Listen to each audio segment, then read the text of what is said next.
Good morning class. पिछले video में हमने भ्रष्टाचार के संदर्भ में बातचीत की थी। उसका आशय क्या है, अर्थ क्या है, परिभाषा के संदर्भ में बात करी थी कि अलग अलग लोगों ने उसे कैसे परिभाषित किया है, और उसके आगे हमने बात करी थी कि भ्रष्टाचार की विशेषताएं क्या है। आज हम देखेंगे भ्रष्टाचार के कारण क्या हैं और भ्रष्टाचार के विभिन्न क्षेत्र कौन कौन से हैं। तो सबसे पहले हम बातचीत करते हैं भ्रष्टाचार के कारणों की। तो भ्रष्टाचार का सबसे प्रमुख कारण हम देखें तो हम कह सकते हैं असंतोष की जो प्रकृति है वह बहुत महत्वपूर्ण है। हमारे पास जो कुछ चीज़ है, अगर हम उस चीज़ से संतुष्ट नहीं हैं और हम जो कुछ प्राप्त कर सकता चाहते हैं और अपनी मेहनत से नहीं प्राप्त कर पा रहे हैं, तो और हमारी इच्छा उस चीज़ को प्राप्त करने की है ही, हमें येन केन प्रकारेण वस्तु चाहिए, तो हम कहते हैं कि व्यक्ति गलत कार्यों के साथ में जुड़ करके और भ्रष्टाचार को बढ़ावा देता है। तो असंतोष की जो प्रकृति है उसके अंदर, चाहे वह आर्थिक आधार पे हो, चाहे वह सामाजिक आधार के ऊपर हो, हम कहते हैं व्यक्ति भ्रष्टाचार के साथ में जुड़ा हुआ है। दूसरी बात हम कहते हैं व्यक्तिगत स्वार्थ। कुछ कार्य ऐसे होते हैं जिसके अंतर्गत व्यक्ति का स्वार्थ होता है कि ये व्यवस्थाएं बनी रहें। जैसे हम देखें कि ग्रामीण क्षेत्र के अंतर्गत जब आदिवासी, ग्रामीण नहीं कहेंगे, आदिवासी क्षेत्रों के अंतर्गत जब टीकाकरण की प्रक्रिया का प्रारंभ किया गया था प्रारंभ में, लेकिन डॉक्टर्स को लगा कि अगर ये सारी प्रक्रिया यहाँ प्रारंभ होगी तो हमें नुकसान होगा, तो उन्होंने उसका विरोध वहाँ पर के लोगों को समझा करके और कि उसका विरोध किया जाना चाहिए। क्या ऐसी कई जगह पर हम अभी भी स्थितियों को देखते हैं कि व्यक्ति अपने व्यक्तिगत स्वार्थ के लिए जो सही कार्य हैं उनका विरोध करता है, लोगों को उकसाता है और वहाँ पर घूस दे करके और अपने कार्यों को वह बनाए रखना चाहता है। तो हम कहते हैं कि यह भी एक भ्रष्टाचार के साथ में जुड़ा हुआ है। समाज में कई प्रकार की असमानताएं जो हैं वह व्याप्त हैं। मुख्य रूप से सामाजिक और आर्थिक आधार पर जो व्याप्त असमानताएं हैं वह व्यक्ति को गलत कार्य करने के लिए उकसाती हैं। वर्तमान समय में हम देखें तो नैतिक मूल्य जो हैं उनका भी ह्रास वहाँ पर हो गया है। भारत में विशेष रूप से स्वतंत्रता के बाद की अगर हम बात करें तो व्यवहार करने के जो मूल्य हैं उनमें बहुत अधिक परिवर्तन आया है, और इन परिवर्तन में एक परिवर्तन भ्रष्टाचार के प्रति भी हम देख सकते हैं। पहले भ्रष्टाचार को गलत समझा जाता था, पाप की श्रेणी में समझा जाता था, परंतु अब स्थिति ऐसी नहीं है। आजकल आर्थिक समृद्धि जो है वह सर्वोपरि मूल्यों के साथ में जुड़ी हुई देखी जा सकती है। भौतिकवादी दृष्टिकोण जो है वह अधिक महत्वपूर्ण हो गया और उसी के साथ में जुड़ा हुआ है। इसलिए हम कहते हैं कि जो व्यक्ति है वह आर्थिक उन्नति सबसे अधिक चाह रहा है और उसके लिए वह कुछ भी कार्य करने को तैयार है। तो हम कहते हैं अधिक से अधिक धन लाभ जो है वह भ्रष्टाचार को बढ़ा रहा है। जो हमारी लोकतांत्रिक व्यवस्था है उसको भी हम कहें तो वह भी कहीं ना कहीं पर भ्रष्टाचार को बढ़ाने में सहायक है। जो प्रजातंत्र है हमारे यहाँ पर, वहाँ पर सरकार अस्थायी होती हैं। 5 वर्ष के लिए सरकार बनती है और उसके बाद फिर से चुनाव होते हैं और दूसरी सरकार आ जाती है। चुनाव में बहुत सारा जो धन है वह खर्च होता है और कर्मचारी जो हैं वह स्थायी हैं। चुने हुए जनता के जो प्रतिनिधि हैं वह अधिक महत्वपूर्ण होते हैं और सरकारी कर्मचारी उनकी तुलना में हम कहते हैं कम महत्वपूर्ण हो जाते हैं, और ये लोग अपना प्रभाव दिखाने के लिए काम ठीक से नहीं करते हैं।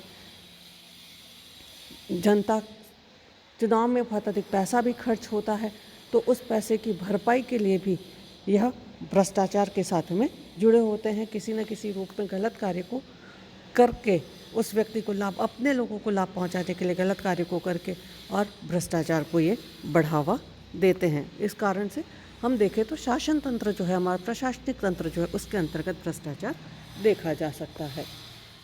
नेक्स्ट हम कहें जागरूकता का अभाव। जो लोग हैं, जनता है, आम जन है, उनको भी पूर्ण रूप से नियमों की जानकारी नहीं है। नियमों की जानकारी के अभाव के अंतर्गत हम कहें तो व्यक्ति इस भ्रष्टाचार के साथ में जुड़ जाता है। उसे पूर्ण रूप से नियमों की जानकारी नहीं है, व्यक्ति उनको गलत कार्य करने के लिए, जो प्रशासन में बैठे हुए हैं लोग, वही उसको उस कार्य को करने के लिए बताते हैं कि कैसे इस कार्य को आसानी से किया जा सकता है, और जो कार्य उसका होना चाहिए नियमानुसार वह कार्य को वहाँ पर अटकाए रखते हैं। तो लोगों को जो जागरूकता का अभाव है, वहाँ पर हम कहें नियमों की जानकारी नहीं होने के कारण भी भ्रष्टाचार में वृद्धि देखी जा सकती है।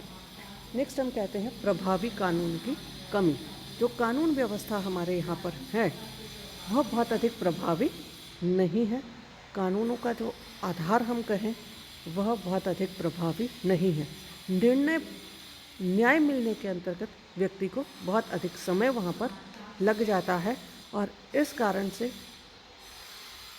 व्यक्ति इस न्यायिक प्रक्रिया के साथ में भी नहीं जुड़ना चाहता। और दूसरा हम कहें कि कानून इतने अधिक उलझे हुए हैं, उसमें इतने अधिक लूप होल्स भी होते हैं कि व्यक्ति आसानी से उन कानूनों से बच करके बाहर निकल आता है। तो हम कहते हैं जो प्रभावी कानून है कि गलत कार्य करने पर व्यक्ति को जो दंड मिलना चाहिए आसानी से, वह व्यक्ति को संभव नहीं हो पाता है। नेक्स्ट हम कहते हैं पूंजीवादी अर्थव्यवस्था या मुद्रा जो अर्थव्यवस्था है उसका कारण हम कहें कि प्राचीन जो अर्थव्यवस्था थी वह वस्तु विनिमय के साथ में जुड़ी हुई थी। आपको एक्स की ज़रूरत है और आपके पास में, और आपके जो व्यक्ति है दूसरा उसके पास को वाई की ज़रूरत है, आपके पास में वाई वस्तु है, आप उसको दे दीजिए और आप उससे एक्स वस्तु ले लीजिए। तो इसके अंतर्गत किसी भी प्रकार की लाभ की स्थिति नहीं होती थी। लेकिन जब से मुद्रा अर्थव्यवस्था आई है, नकद रूप में पैसे का जो भुगतान हो रहा है उसने लेन देन की प्रक्रिया को सरल किया। लेकिन इस लेन देन की प्रक्रिया ने ही भ्रष्ट लोगों को अनुचित तरीके से जितना चाहे धन एकत्र करने के लिए भी प्रेरित किया है। कागजी मुद्रा और बैंकिंग अर्थव्यवस्था ने भ्रष्टाचार को बहुत अधिक बढ़ाया है। पहले धन को सुरक्षित रखना कठिन था, लेकिन अब धन को सुरक्षित रखना भी आसान हो गया। तो हम कहते हैं जो पूंजीवादी अर्थव्यवस्था है जिसके अंतर्गत गला काट प्रतिस्पर्धा भी वहाँ पर जुड़ी हुई है, तो व्यक्ति अपने वस्तु को या अपने स्थान को समाज में बनाए रखने के लिए हम कहते हैं कि इस प्रकार के गलत कार्यों के साथ में जुड़ता है। नेक्स्ट हम कहें व्यापार एवं राजनीति में सीधा संबंध। सबसे जो भ्रष्टाचार का महत्वपूर्ण कारण हम कहते हैं वह यही कारण माना जा सकता है कि राजनीति क्षेत्र में जो व्यक्ति जुड़े हुए हैं वह सीधे व्यापारिक क्षेत्र के साथ में भी जुड़े हुए हैं, और उनका आपस में एक प्रकार का सकारात्मक गठबंधन जो है वह देखा जा सकता है।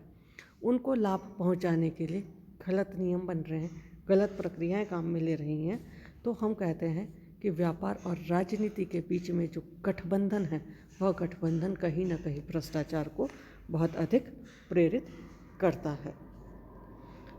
क्योंकि जब राजनेताओं को चुनाव लड़ना है तो यह व्यापारिक संगठन जो हैं, या हम कहें कि बड़े बड़े जो व्यापारिक घराने हैं वो पैसा देते हैं, और जब ये जीत जाते हैं तो बदले में उनके अनुरूप जो है नीतियों का निर्माण करते हैं, जिससे आम व्यक्ति को नुकसान पहुंचता है। तो हम कहते हैं कि ये जो स्थिति है व्यापार और राजनेताओं के बीच में जो संबंध है सीधा, वह भ्रष्टाचार के लिए देखा जा सकता है। नेक्स्ट हम कहते हैं अपर्याप्त वेतन। जो वेतन की व्यवस्था है वह बहुत अपर्याप्त है। व्यक्ति जितना कार्य करता है उस कार्य के हिसाब से उसको वेतन नहीं मिलता है। जो वेतन है उससे उसके परिवार की जो मूलभूत आवश्यकताएं हैं वह भी कई बार पूरी नहीं हो पाती हैं। तो जब मूलभूत आवश्यकताएं उसकी पूरी नहीं हो रही हैं तो व्यक्ति गलत कार्यों के साथ में जुड़ता है। अत्यधिक प्रतिस्पर्धा भी हम कह रहे हैं जो भ्रष्टाचार का कारण है, जिसकी चर्चा हमने अभी पूंजीवादी जो अर्थव्यवस्था है उसके साथ में ही करी है। उसके बाद हम कहें जो प्रशासन के अंतर्गत उच्च अधिकारी बैठे हुए हैं, वे उच्च अधिकारी भी किसी न किसी रूप में भ्रष्टाचार जो कार्य करने वाले लोग हैं उनका सहयोग, उनका वर्दहस्त जो है वह उनके ऊपर रहता है। व्यक्ति गलत कार्य करते हुए पकड़ा भी जाता है तो भी उसको किसी प्रकार का दंड वहाँ पर नहीं प्राप्त होता है, और वह किसी न किसी तरीके से बच जाता है, जिससे उसके हौसले और बुलंद होते हैं और अन्य व्यक्ति को भी लगता है कि इस प्रकार का कार्य करने में कोई नुकसान नहीं है, बहुत आसानी से इस कार्यों से बच करके निकला जा सकता है। तो वह भ्रष्टाचार को और बढ़ाते हैं। विभिन्न प्रकार के जो कर्मचारी संगठन बने हुए हैं, ये कर्मचारी संगठन भी हम कहें तो भ्रष्टाचार को कहीं ना कहीं पर बढ़ाते हैं। ये बिना किसी कारण के हड़ताल कर लेंगे, लोगों को एकत्रित करके और जो सही व्यवस्था है उसको भी खराब करने के प्रयास वहाँ पर करेंगे। तो हम कहते हैं कि ये बहुत बड़ी जो कर्मचारी संगठन हैं, ये किसी न किसी राजनीतिक दल के समर्थक होते हैं और उस राजनीतिक दल जो कि सत्ता में है उसके समर्थक व्यवस्था को बनाए रखना चाहेंगे, और जो नहीं है उसके समर्थक दूसरा जो संगठन है वो उस व्यवस्था के विरोध में कार्य करेगा और इस आधार पर व्यवस्थाएं बिगड़ेंगी। नेक्स्ट हम कहें कि हमारे यहाँ पर जो आम जन है उसकी संग्रह करने की प्रवृत्ति है, चीज़ों को इकट्ठा करने की। व्यापारी है तो वह भी वस्तुओं को एकत्रित कर लेता है एक साथ में और उसके बाद में बाजार में उस वस्तु की कमी कर देगा और फिर उस कम दाम पर खरीदी हुई चीज़ को अधिक दाम पर बाजार में भेजेगा। तो संग्रह करने की जो हमारी प्रवृत्ति है, व्यापारी हो चाहे आम व्यक्ति की जो संग्रह करने की प्रवृत्ति है, दोनों ही चीज़ें हम कहें तो वह भ्रष्टाचार के लिए प्रेरित करती हैं। नेक्स्ट हम देखें भ्रष्टाचार के प्रकार क्या क्या हैं। अलग अलग प्रकार हैं। आप समाज में देखते हैं, आप सभी का या परिवार के किसी न किसी सदस्य का हम कहते हैं कि भ्रष्टाचार के किसी न किसी स्वरूप से उसका पाला अपने जीवन में अवश्य पड़ रहा है। तो हम देखते हैं विभिन्न प्रकार के भ्रष्टाचार कौन कौन से हैं। सबसे पहले देखें राजनीतिक भ्रष्टाचार। इस राजनीतिक भ्रष्टाचार में समस्त प्रकार के राजनीतिक दल, नेता और सरकारी संस्थाओं के द्वारा किए जाने वाले गलत कार्यों को यहाँ पर हम रखते हैं। विभिन्न दल जो हैं वो और उनके नेता जो हैं वो मत प्राप्त करने के लिए अनुचित साधनों का प्रयोग करते हैं। उद्योगपतियों और व्यापारियों से चंदा लेते हैं, बदले में उन्हें परमिट देते हैं, राजनीतिक संरक्षण प्रदान करते हैं, वस्तुओं को संग्रह करने की उन्हें छूट देंगे, मूल्य वृद्धि करने की छूट देंगे और दूसरी ओर सरकारी कर्मचारियों के चयन में कम योग्य जो प्रतिभागी है उसको प्राथमिकता देंगे। ट्रांसफर्स जो हैं वह पॉलिटिकल आधार के ऊपर होंगे। तो ये सारे जो तरीके हैं ये कहीं ना कहीं पर राजनीतिक भ्रष्टाचार को बढ़ाने का कार्य करते हैं। दूसरा हम कहें चिकित्सा के क्षेत्र के अंतर्गत तो डॉक्टर्स और अस्पताल के माध्यम से जो गलत कार्य किए जाते हैं वह इस श्रेणी के अंतर्गत रखे जाएंगे। हम कई जगह पर देखते हैं कि डॉक्टर्स जो हैं वह भ्रष्टाचार के साथ में जुड़े हुए देखे जा सकते हैं। दवाइयाँ जो हैं, सैंपल्स जो उनको मिलते हैं उनको वो मार्केट में बेच देते हैं। दूसरी चीज़ सर्जरी के जो उपकरण खरीदने हैं, हॉस्पिटल के अंतर्गत जो सामान खरीदना है, जो दवाइयाँ खरीदती हैं, दूसरी चीज़ें खरीदती हैं, उसको वो अधिक दाम में खरीदेंगे। कई जगह पर ये स्थिति भी देखने को मिलेगी, जो प्राइवेट हॉस्पिटल्स होंगे मुख्य रूप से, वहाँ पर आपको ये स्थिति भी देखने को मिलेगी कि काम कुछ और किया, लिखा कुछ और आपसे किसी तीसरी चीज़ के पैसे वहाँ पर लिए जा रहे हैं। तो इस प्रकार का जो नेक्सस है वह भी चिकित्सा क्षेत्र में देखा जाता है। तो हम डॉक्टर और अस्पताल के माध्यम से जो कुछ गलत कार्य किए जा रहे हैं उसको इस श्रेणी के अंतर्गत रखेंगे। नेक्स्ट हम कहते हैं न्याय व्यवस्था में व्याप्त भ्रष्टाचार। जो हमारी न्यायिक व्यवस्था है जिसका काम न्याय देने का है, वहाँ पर भी हम देखें तो भ्रष्टाचार वहाँ पर भी जुड़ा हुआ देखा जा सकता है। वादी प्रतिवादी है, वकील और जज के द्वारा जो कुछ गलत कार्य किए जा रहे हैं वह इस श्रेणी के अंतर्गत रखे जाएंगे। भारत के सर्वोच्च न्यायाधीश जो रहे जस्टिस चटर्जी, उनको महाअभियोग प्रस्ताव लाया गया, संसद में उनके खिलाफ महाअभियोग प्रस्ताव लाया गया और उनके विरुद्ध कार्यवाही की गई। तो ऐसी स्थिति के अंतर्गत हम न्याय व्यवस्था के अंतर्गत उम्मीद नहीं कर सकते कि व्यक्ति को त्वरित और सही न्याय वहाँ पर प्राप्त होगा। नेक्स्ट हम कहें धार्मिक क्षेत्रों में भ्रष्टाचार है, वह धर्म स्थल, धर्मगुरु, धार्मिक संगठनों, धार्मिक नियमों की गलत व्याख्या के माध्यम से यहाँ पर देखा जा सकता है। आप जब धार्मिक स्थलों पे जाते हैं तो वहाँ पर आप देखते हैं कि हर जगह पर जो व्यवस्थाएं हैं वो पैसे चढ़ाओ, ये करो, वो करो। वहाँ पर ऐसा धर्मगुरु जो हैं, जो सही धर्म की व्याख्या करनी चाहिए, वह गलत व्याख्याओं के साथ में जुड़े हुए हैं। विभिन्न प्रकार के धार्मिक संगठन हैं जो कि एक धर्म विशेष के साथ जुड़े हुए हैं और दूसरे धर्म के विरोध में बयानबाजी करते हैं या उनके उत्सव और त्यौहार जो हैं उनमें खलल पैदा करते हैं। तो ये सारे जो हैं वह धार्मिक भ्रष्टाचार की श्रेणी के अंतर्गत हम रखेंगे। नेक्स्ट हम कहें प्रशासनिक अधिकारियों द्वारा भ्रष्टाचार। यह जो प्रशासनिक अधिकारी हैं इनके द्वारा जो भ्रष्टाचार किया जा रहा है उसके अंतर्गत नियमों की गलत व्याख्या और व्यापारियों के साथ जो संबंध है वह मुख्य रूप से देखा जा सकता है। इसके अंतर्गत हम मुख्य रूप से देखें तो किस व्यक्ति को ठेका देना है, किसका चयन करना है, अधीनस्थ कर्मचारी का स्थानांतरण कराना है, ये सब इसके साथ में जुड़े हुए हैं। इसके अंतर्गत हम देखें तो विभिन्न प्रकार के जो विभाग हैं, चाहे वह पुलिस विभाग हो, आयकर विभाग हो, कस्टम विभाग हो, इन सबको हम यहाँ पर देख सकते हैं। तो ये सारे भी भ्रष्टाचार के साथ में जुड़े हुए हैं। नेक्स्ट व्यापार में भ्रष्टाचार है। तो व्यापार में भ्रष्टाचार के अंतर्गत हम देखें जो व्यापारियों के माध्यम से किया जाने वाला भ्रष्टाचार है उसको हम इस श्रेणी में रखते हैं। कालाबाजारी करना, मिलावट, आय छिपाना, कागजी फर्मों का निर्माण करना, कृत्रिम वस्तुओं की कृत्रिम कमी पैदा करना, निर्माण प्रक्रिया के अंतर्गत घटिया निर्माण करना। कई बार हम देखते हैं कि पुल का उद्घाटन हुआ और कुछ ही दिनों बाद वह पुल ढह गया, तो वह ठेकेदारों को बचा करके ले जाना अधिकारियों द्वारा। तो ये सारे जो हैं ये व्यापार में भ्रष्टाचार के साथ में जुड़े हुए हैं। नेक्स्ट हम कहें सामाजिक जीवन में भी भ्रष्टाचार है। छुआछूत की जो भावना है वह भी गलत है।